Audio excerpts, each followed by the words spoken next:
वैसे तो चीन आए दिन ऐसे ऐसे आविष्कार करता है जो कभी मात्र कल्पना में आते हैं। कभी सुनने में आता कि चीन अपना खुद का सूरज बना रहा है, तो कभी खबरें आती हैं कि चीन ने आर्टिफिशियल चांद बनाने की तैयारी की है।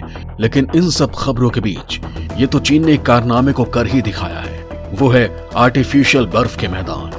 जी हाँ, चीन के वैज्ञानिकों ने कृत्रिम बर्फ यानी स्नोफॉल करके बर्फ के मैदान बनाए हैं, वो भी इतनी बड़ी मात्रा में कि उस पूरे मैदान पर ओलंपिक्स खेले गए हैं। आइए जानते हैं कि आखिर चीन ने इतनी बड़ी मात्रा में आर्टिफिशियल बर्फ के मैदान बनाने में कितनी मेहनत की होगी। चीन के आर्टिफिशियल बर्फ पर विंटर ओलंपिक्स कराने की कहीं वाहवाही हो रही है तो कहीं आलोचना। विंटर ओलंपिक्स 88 साल से हो रहे हैं। 1924 में फ्रांस में पहली बार ये विंटर ओलंपिक्स हुए थे। इससे पहले 2014 में रूस के सोची में विंटर ओलंपिक्स हुए थे। तब 80% आर्टिफिशियल बर्फ पर खेल हुए थे। फिर 2018 में दक्षिण कोरिया के प्योंगचांग में हुए विंटर ओलंपिक्स में 90% से ज्यादा आर्टिफिशियल बर्फ थी। वैसे आर्टिफिशियल बर्फ जमाना कोई बहुत बड़ी बात नहीं है। आप जानते होंगे कि जहां आर्टिफिशियल बर्फ जमाई गई है वहां कृत्रिम बर्फ का इंतजाम किया गया है। लेकिन चीन ने ओलंपिक कराने के लिए इतनी बर्फ कैसे जमा ली कि उस पर स्केटिंग हो जाए, स्कीइंग हो जाए, 15 किस्मों के खेल हो जाए।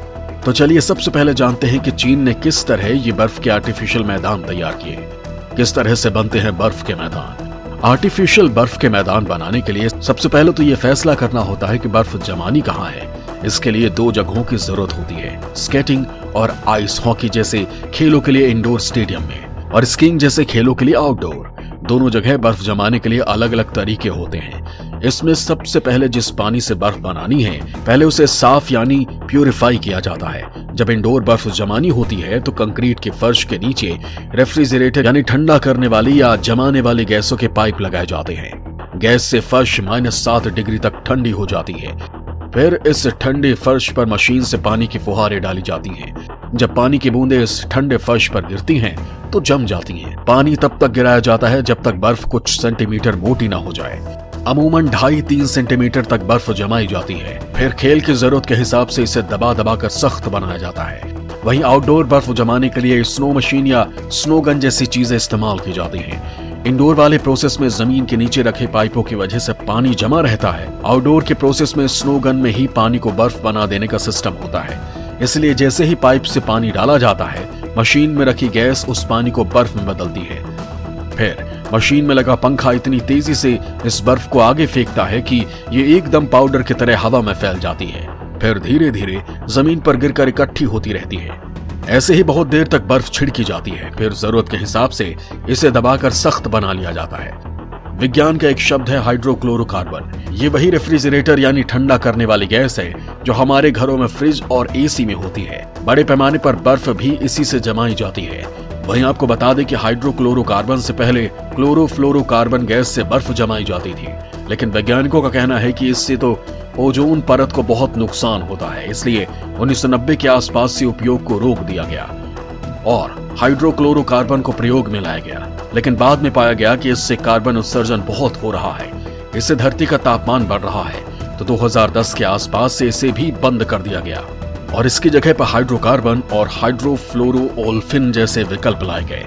वर्तमान में कार्बन डाइऑक्साइड यानी CO2 रेफ्रिजरेंट्स तकनीक का दौर आ गया है। चीन का कहना है कि आइस रिबन स्टेडियम में हाइड्रोक्लोरोकार्बन के बजाय CO2 रेफ्रिजरेंट्स का इस्तेमाल किया गया है। बताया गया है कि ओलंपिक इतिहास में पहली बार हो रहा है और इससे पर्यावरण को कम नुकसान होगा। अंतर्राष्ट्रीय ओलंपिक समिति ने कहा कि खेलों में CO2 रेफ्रिजरेंट्स के इस्तेमाल से हर साल 3900 कारों जितना कार्बन उत्सर्जन घटाने में मदद मिलेगी। चीन ने इटली की कंपनी टेक्नो ऑल्पिन से 383 स्नो गन मंगाई। चीन के मुताबिक इसमें $6 करोड़ का खर्च आया। इन्हें चलाने के लिए विंड और सोलर एनर्जी का इस्तेमाल किया गया है। इसके अलावा बर्फ बनाने में करीब 5 करोड़ गैलन पानी भी लगा है, वो भी ऐसे शहर में जहां 2 करोड़ से ज्यादा लोग न जाने कितने दशकों से पानी की किल्लत से जूझ रहे हैं। चीन के गाओ टिंग्यू स्पीड स्केटिंग में गोल्ड जीतने वाले पहले पुरुष चीनी खिलाड़ी बने। उन्होंने अपने खेल में 8वां सबसे तेज ओलंपिक रिकॉर्ड भी बनाया। इसी ट्रैक पर 10,000 मीटर की पुरुषों की रेस में एक वर्ल्ड रिकॉर्ड भी बना है। सॉल्ट लेक सिटी में विंटर गेम्स के जो मैदान बनते हैं वो हाई एल्टीट्यूड पर होते हैं। ऊंची जगहों पर होने की वजह से वहां हवा हल्की होती है और स्केटर्स के लिए कम बाधा पैदा करती है। फिर भी नीदरलैंड्स की आयरीन शाउटेन और पुरुष खिलाड़ी जेल लुइस ने ओलंपिक के 2 दशक पुराने रिकॉर्ड तोड़ दिए जो सॉल्ट लेक सिटी में बनाए गए थे। स्केटिंग का ये ट्रैक तैयार करने वाले कनाडा के आइस मेकर मार्क मिसर ध्यान से गांव को देख रहे थे। वो कहते हैं, हमें इसी बात की खुशी है कि हाई एल्टीट्यूड में जो रिकॉर्ड 2 दशक पहले बने थे वो यहाँ टूटे हैं। वहीं कुछ स्केटर्स को बर्फ मुलायम लग रही थी, लेकिन उन्होंने बताया कि वक्त बीतने के साथ ये बेहतर हो गई थी। 1964 में ऑस्ट्रिया के इंसब्रुक में विंटर ओलंपिक्स होने थे, लेकिन उस साल बहुत ज्यादा बर्फ नहीं गिरी और खेल बीच में ही लटक गए। फिर ऑस्ट्रिया की सेना ने पर्वतों से बर्फ के 20,000 टुकड़े काटे। ऐसा ये पहली बार हुआ जब विंटर ओलंपिक्स के लिए ऐसे बर्फ का इंतजाम करना पड़ा था। भारत ने विंटर ओलंपिक्स में अपना आगाज भी इसी साल किया था। फिर 1980 में जब अमेरिका के लेक प्लेसिड में विंटर ओलंपिक्स हुए तो पहली बार मशीन से बनने वाली बर्फ की जरूरत पड़ी। अब चीनी अधिकारी कह रहे हैं कि बर्फ पिघलने से जो पानी निकलेगा उसे दोबारा इस्तेमाल किया जाएगा, लेकिन एक स्टडी ये भी कहती है कि 40% पानी उड़ा जा रहा है। आर्टिफिशियल बर्फ की वजह से मिट्टी खत्म हो रही है और पहाड़ों की वनस्पतियां खत्म हो रही हैं। IOC की ही एक रिपोर्ट कहती है कि चीन ने बर्फ बनाने में जितना पानी लगाना था उससे कम आका था और बर्फ पिघलने से जितना पानी मिलने का अनुमान लगाया था वो ज्यादा है। कनाडा के वाटरलू यूनिवर्सिटी की रिसर्च बताती है कि विंटर ओलंपिक्स कराने की क्षमता रखने वाले शहरों की संख्या घटती जा रही है। अगर ग्रीन हाउस गैसों का उत्सर्जन नहीं रोका गया तो अब तक जिन 21 जगहों पर विंटर ओलंपिक्स कराए गए हैं 2080 तक उनमें से जापान का सप्पोरो शहर ही होगा जहां विंटर ओलंपिक्स कराने लायक बारिश और तापमान होगा।